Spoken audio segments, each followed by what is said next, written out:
বাংলাদেশ সেনাবাহিনীর ব্যবহৃত যানবাহনগুলো মূলত বিভিন্ন দেশ থেকে আমদানি করা এবং কিছু কিছু ক্ষেত্রে দেশে সংযোজন করা হয়।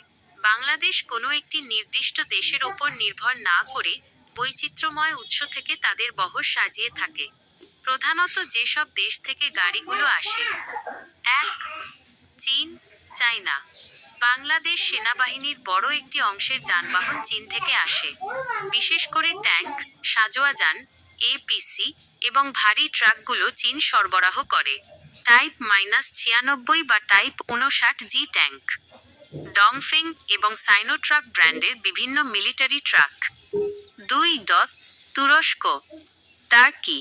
সাম্প্রতিক বছরগুলোতে তুরস্ক বাংলাদেশের অন্যতম প্রধান সামরিক অংশীদার হয়ে উঠেছে।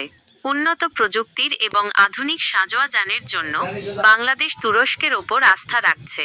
ওটোকার কোবরা 2, এটি একটি অত্যন্ত জনপ্রিয় হালকা সাঁজোয়া যান যা বর্তমানে সেনাবাহিনী ব্যবহার করছে।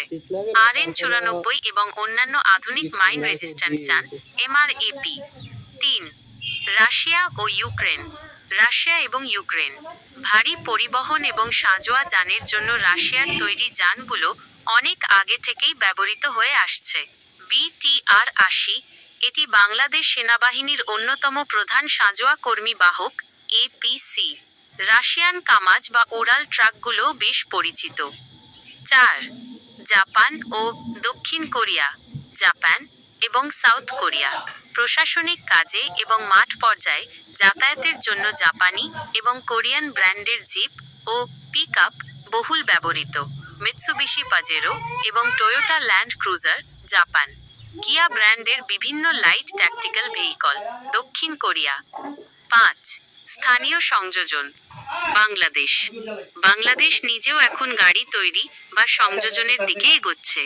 Bangladesh machine tools factory, BMTF, গাজীপুরে অবস্থিত এই কারখানায় বিদেশি বিভিন্ন মডেলের গাড়ি যেমন অরুণিমা বলিয়ান ট্রাক, সংযোজন এবং বডি তৈরি করা হয়। সহজ কথায়, চীন, তুরস্ক এবং রাশিয়া হলো সামরিক যানের প্রধান উৎস, আর প্রশাসনিক বা যাতায়াতের জন্য জাপান ও কোরিয়ার গাড়ি বেশি ব্যবহৃত হয়। আপনি কি নির্দিষ্ট কোনো মডেল বা সাঁজোয়া যান সম্পর্কে আরও বিস্তারিত জানতে চান?